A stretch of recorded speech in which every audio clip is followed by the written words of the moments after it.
takto vyzerám ja, keď prídem domov z nášho koncertu.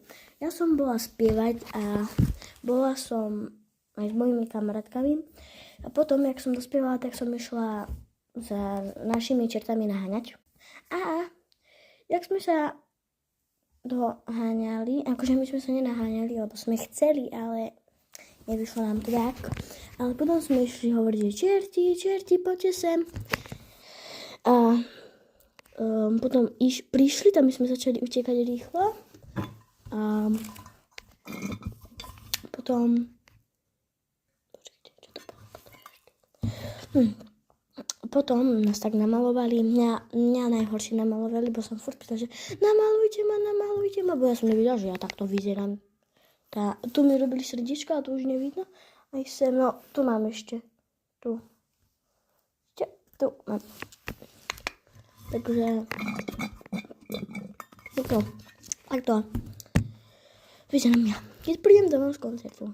Bola to zabava, hej, bo sme sa fest smiali, potom sme ešte normálne, boli tam čerti a oni, počkaj, jak to bolo,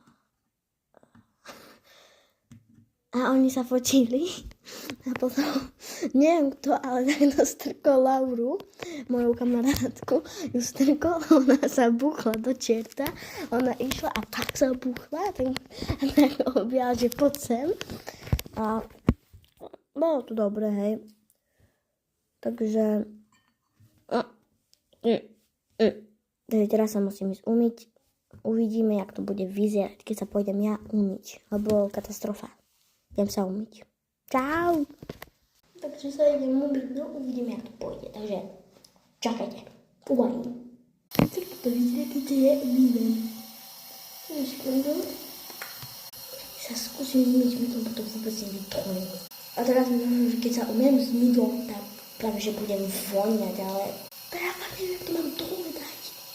Už za chvíľu mám, ale zrejme jak som ja už vyzerá, že som ale skúsim sa ukryť. Takže idem sa ukryť. Toto ma zabije. Že mi to nejde vôbec tu. No, takže neviem.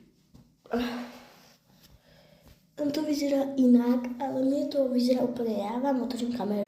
Takže takto ja vyzerám v zrkadle, áno, nemám to až tak veľa čierneho, ale kúsok tu akože mám, ale fakt to nešlo viacej zmyť, ale možno ešte keď sa budeme sprchovať, to možno to pôjde viacej dole. Takže čus, dajte odber a like. Čau!